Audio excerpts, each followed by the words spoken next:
Queridos hermanos, no se extrañen del fuego de la prueba que están soportando, como si fuera algo insólito.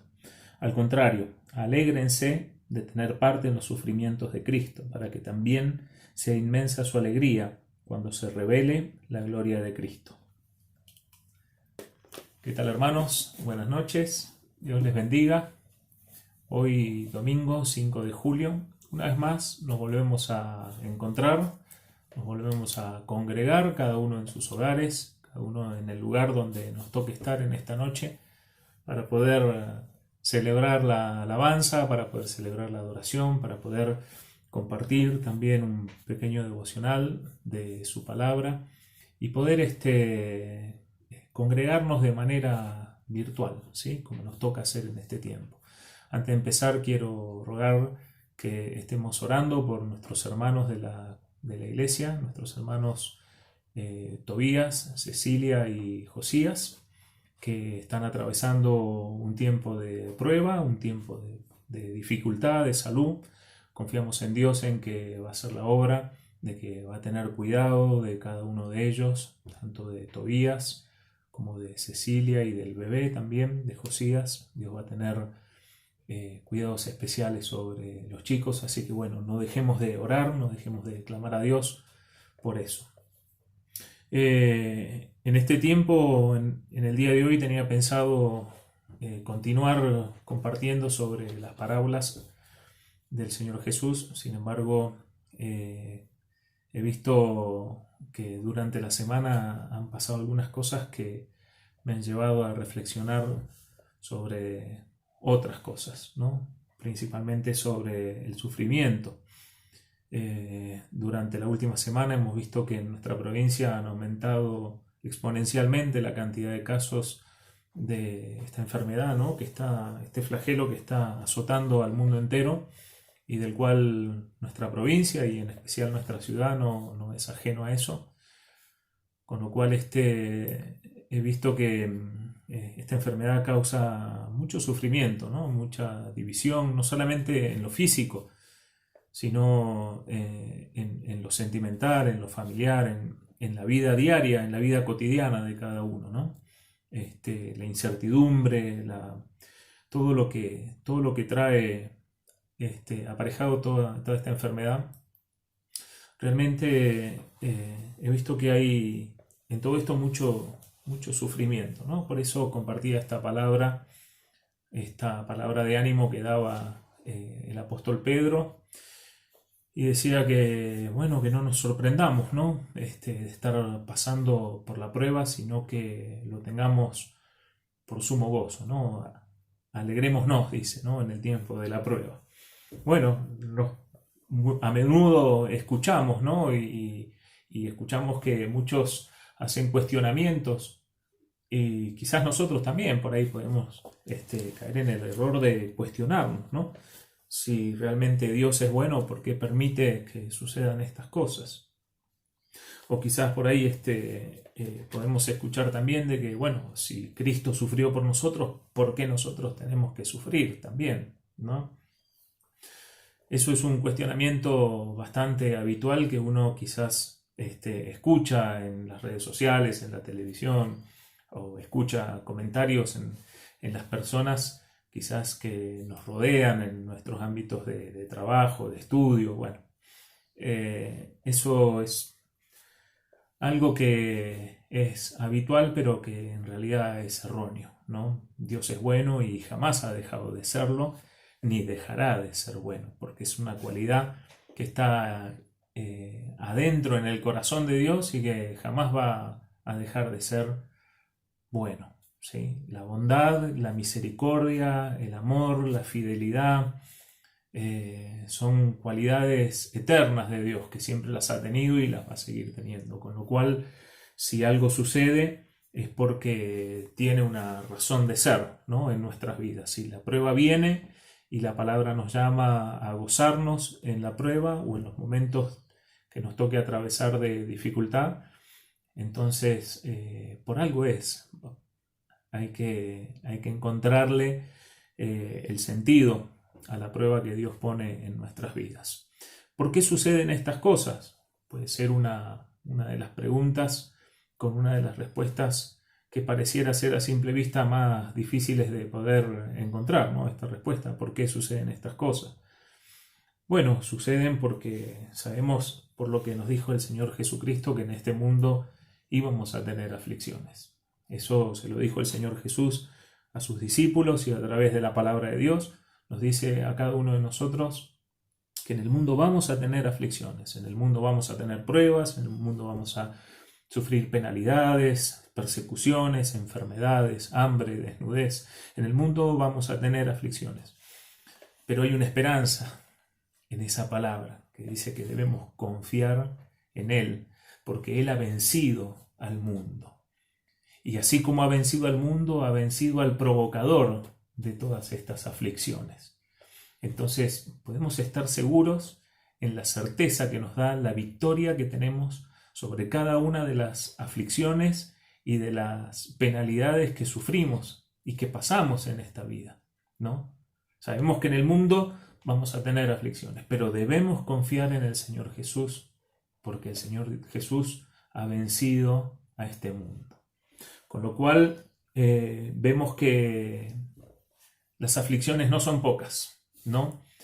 El Salmo 34, versículo 19 dice que muchas son las aflicciones del justo, pero de todas nos librará Jehová.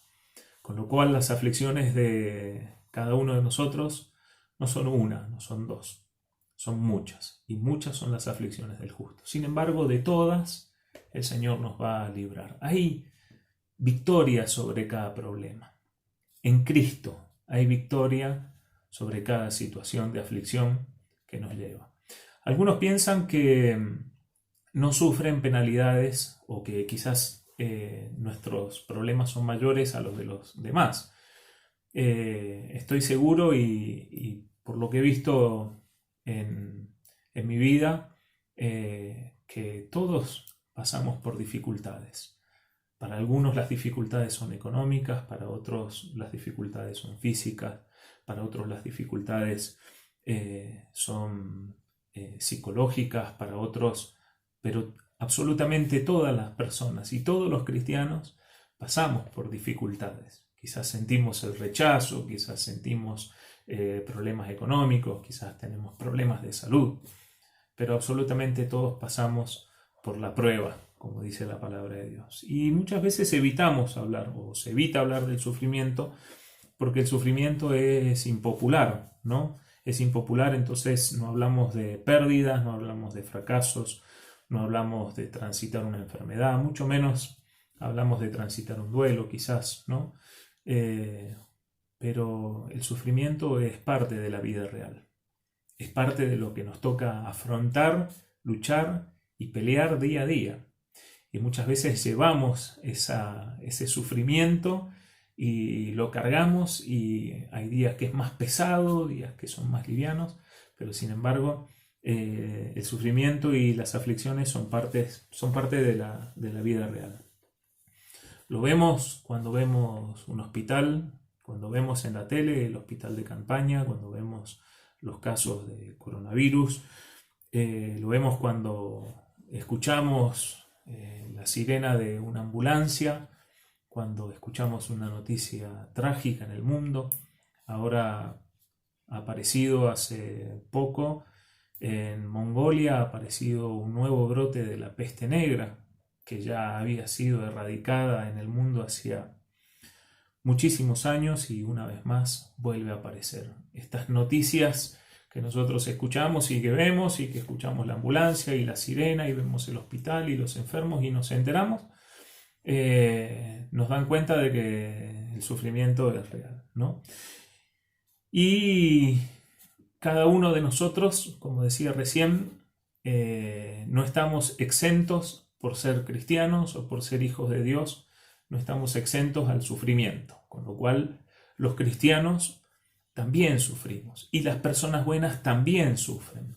El sufrimiento no está reservado únicamente para los malos, ni aquel que es malo es más propenso a sufrir. No es así, porque Dios no paga de esa manera, ¿no?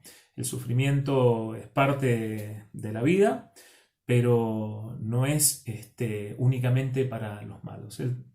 Los cristianos también sufrimos penalidades y también los cristianos tenemos aflicciones. Y no debemos sorprendernos. Fíjense, en el libro de Santiago, en el capítulo 1, los versículos 2 y 3, dice la palabra que debemos tener por sumo gozo estar en la prueba, porque la prueba produce paciencia y la paciencia completa la obra en nuestras vidas, ¿no?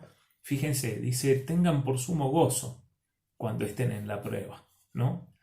Y el gozo no siempre tiene que ver con la alegría, porque en la prueba y en los momentos difíciles quizás la sonrisa se borra de nuestros rostros y nuestro semblante se muda. Y muchas veces no podemos mantener el hilo de nuestra voz de manera firme, sino que muchas veces se quiebra nuestro corazón, se quiebra nuestra alma. Sin embargo, el gozo es esa paz que podemos sentir adentro de nuestro corazón, esa felicidad plena que podemos sentir en nuestro corazón. Cuando el mundo aún se esté derrumbando a nuestro alrededor, la palabra de Dios nos llama a sentirnos gozo, a sentir gozo, a sentirnos gozosos en medio de la prueba. Porque esta prueba va a producir paciencia en nuestras vidas. Y la paciencia va a completar toda la obra que Dios hace en nosotros.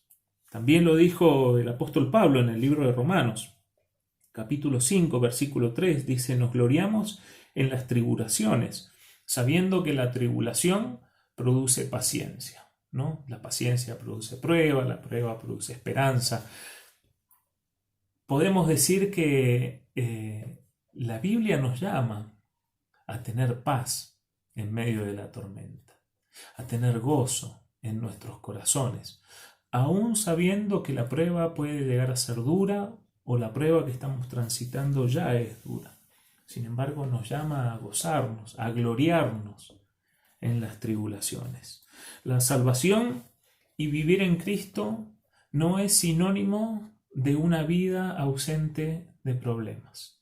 Somos salvos, somos hijos de Dios, hemos depositado y depositamos todos los días nuestra fe y nuestra esperanza en Dios. Y si aún vos que me estás escuchando no depositaste tu fe en el Señor Jesús, hoy es el día para que lo puedas hacer. Y aún así vamos a descubrir que por más que seamos salvos, hijos de Dios, cristianos, creyentes, practicantes, aún así nuestra vida no va a estar ausente de problemas, ¿no? Y es que la prueba va a producir paciencia en nuestras vidas. Va a generar que nuestras vidas vayan moldeándose. Fíjense, usted sabe que el oro se refina en el fuego, ¿sí? Esa es una comparación que encontramos en varias oportunidades en la palabra de Dios, ¿no? Y así como el oro se refina en el fuego, también nosotros somos probados en el fuego de la prueba, ¿no? Somos testeados ahí en el fuego de la tribulación, ¿no? Y si el oro que se refina con el fuego, una vez que se funde, se separan todas las impurezas del oro, ¿sí? Entonces va quedando el oro más puro y el fuego hace que las impurezas se quemen, ¿sí? Si lo que había dentro del crisol, que es donde se funde el oro, se termina consumiendo, es porque no era oro, era madera pintada, cartón pintado, era otra cosa, pero no era oro. Si se refina, es porque es oro. Con lo cual Dios quiere probarnos y quiere ir refinándonos para que seamos cada vez más pacientes, para que tengamos cada vez más templanza en nuestras vidas. Quiere ir moldeándonos, quiere ir refinándonos a través de la prueba. Ninguna prueba es superior a la otra, sino que Dios va a dar a cada uno de nuestros corazones los que nuestros corazones y nuestras vidas puedan soportar, ¿sí? Así que si Dios nos da un momento de angustia, es porque sabe que vamos a poder soportarlo, y detrás de ese momento de angustia viene el resultado, ¿no?, de lo que Dios quiere hacer con cada uno de nosotros. Este mundo en el que transitamos es un mundo que está colmado de pecado, ¿no? Es un mundo en el cual tenemos que vivir, con el cual tenemos que salir a trabajar. Los que hoy estamos saliendo a trabajar, tenemos que seguir saliendo a trabajar. Cuando volvamos a la normalidad, entre comillas, por así decirlo, la normalidad o la nueva normalidad, cuando volvamos a ese tiempo en el que tengamos que volver a la escuela, vamos a tener que lidiar con el mundo, vamos a tener que codearnos con el mundo y transitar en este mundo, ¿sí? Somos llamados a ser luz en medio de las tinieblas, ¿sí? No podemos camuflarnos como parte de este mundo, sino que nuestros valores como hijos de Dios, nuestros valores cristianos, nuestros valores morales, tienen que seguir sobresaltando, sobresaliendo en este mundo de oscuridad como una lámpara que está permanentemente encendida y brillando hacia todas las direcciones, ¿no? Sin embargo, vivimos en un mundo que está lleno de pecado. En el libro de Romanos, también el apóstol Pablo dice, ahí en el capítulo 5, versículo 2, dice que el pecado entró al mundo por un solo hombre, que hace mención a Adán, ¿no?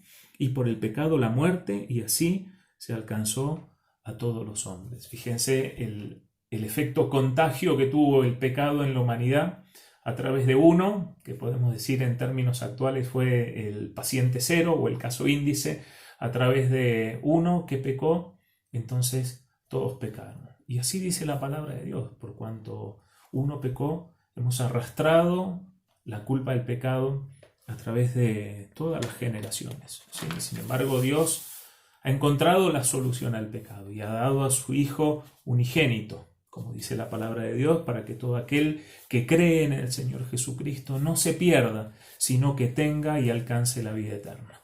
Qué bueno es saber que hay una solución. Sin embargo, seguimos viviendo en este mundo, seguimos cargando con este cuerpo, seguimos cargando con nuestra carnalidad, con nuestra humanidad, y somos parte de una raza cuya carne está perdida, ¿no? Está en decadencia, por así decirlo. Y el pecado fluye en este mundo de manera desenfrenada, y ahí es donde se levanta la furia de Satanás también en contra de nuestras vidas. Y sabemos que tenemos, como muestra la palabra de Dios, un adversario que, si bien está vencido porque Cristo lo venció en la cruz del Calvario, Cristo venció a la muerte, venció al pecado y expuso a Satanás a la derrota, ¿no? Gracias a eso podemos tener certeza de victoria también sobre todo este tipo de situaciones que vivimos. Pero este adversario aún está vigente y está rugiente como un león furioso, y está buscando, como dice su palabra, a quien devorar, ¿no? Por eso debemos estar preparados de que este adversario va a querer lastimarnos. Quizás este león que anda rugiente dando vueltas por ahí puede tirar zarpazos, y alguno de esos zarpazos puede llegar a lastimarnos, siempre y cuando Dios así lo permita, ¿no? En el libro de los Efesios, en el capítulo 6,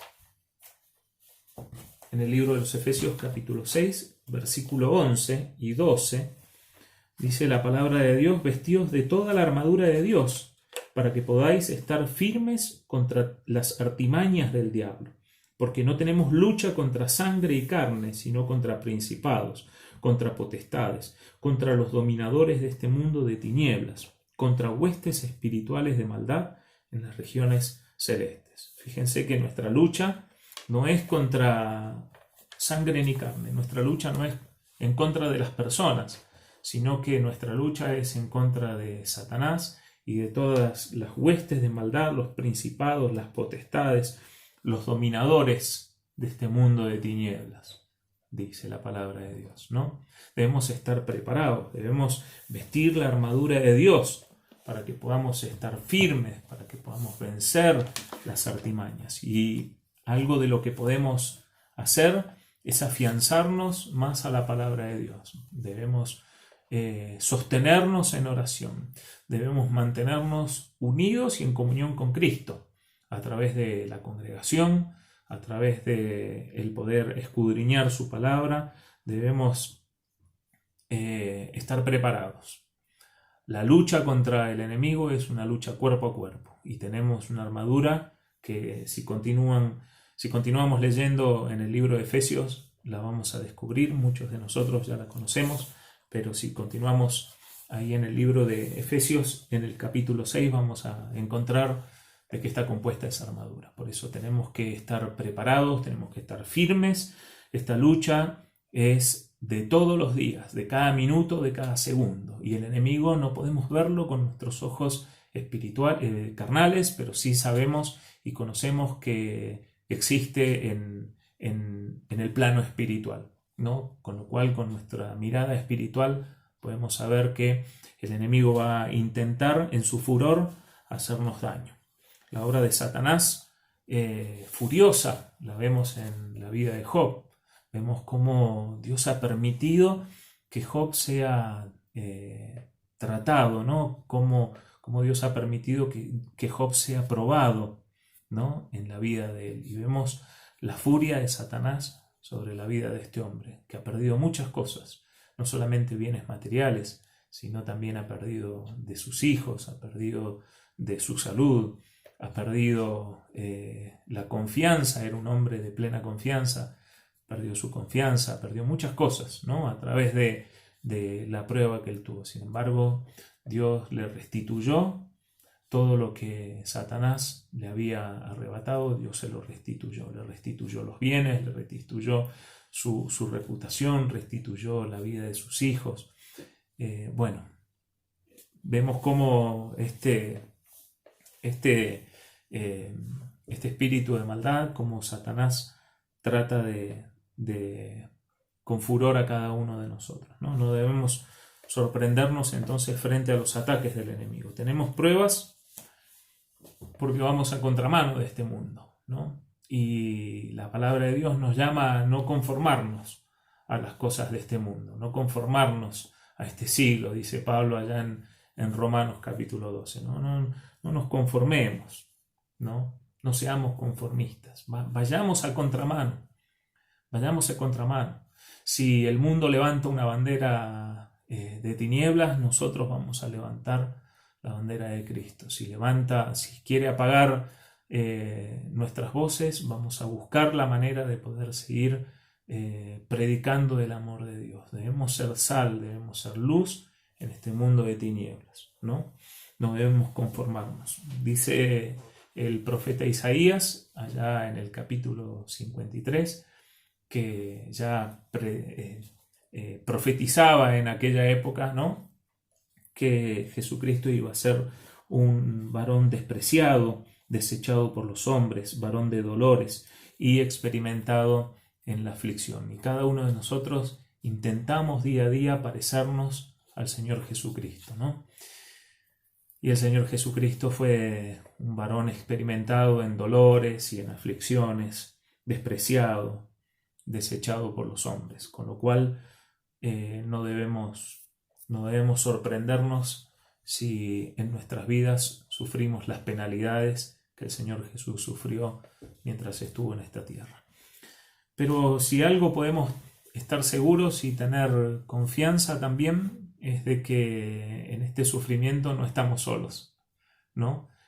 Somos una familia, somos un cuerpo como iglesia, y cuando una partecita de ese cuerpo, sea grande o sea pequeña, cuando una parte del cuerpo se duele, cuando una parte del cuerpo se enferma, cuando una parte del cuerpo sufre, sufre todo el cuerpo, ¿sí? Fíjense el ejemplo de una uña encarnada en el dedo del pie, ¿no?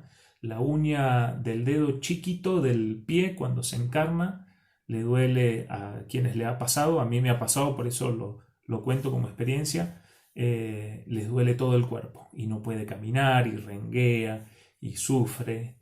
Y bueno, a nosotros como cristianos, como cuerpo, como iglesia, nos pasa lo mismo, ¿no? Cuando vemos que hay algún hermano o alguna persona, parte del cuerpo de Cristo, que se duele, también nos duele a cada uno de nosotros, ¿no? Y cuando pasamos nosotros por la prueba o por la aflicción, también están sosteniéndonos el resto de la iglesia. Y esa es la tarea que tiene la iglesia, ¿no? Escuchábamos el domingo pasado hablar en la prédica sobre la misericordia. Y la misericordia tiene que llevarse a la acción, ¿no? Porque las palabras, como dice el refrán y el dicho, se las lleva el viento. Tenemos que ponernos en acción y llevar y mostrar la misericordia y llevarla a la acción, ¿sí? Con lo cual, cuando un cristiano sufre, no sufre solo, sino que sufre todo el cuerpo, ¿no? Todos nos preocupamos, todos pasamos, todos vivimos la misma situación, ¿no? Debemos llevar las cargas de unos sobre otros. Esto también hemos sido llamados y debemos entender que todo esto es pasajero, ¿no? No sabemos cuánto tiempo dura nuestra vida, no lo podemos saber, porque, como dice el himno, el futuro es suyo, el futuro es de Dios, con lo cual nuestros tiempos, los tiempos de nuestros hijos, los tiempos de las personas que amamos y que nos rodean, están en las manos del Señor. Y eso a mí me transmite mucha paz, me da mucha paz saber que realmente el futuro es de Dios. Y también me da mucha paz esta palabra que está en el libro de Romanos, en el capítulo 8, en el libro de Romanos, en el capítulo 8, en el versículo 18, dice: pues considero que las aflicciones del tiempo presente no son comparables con la gloria venidera que ha de manifestarse en nosotros.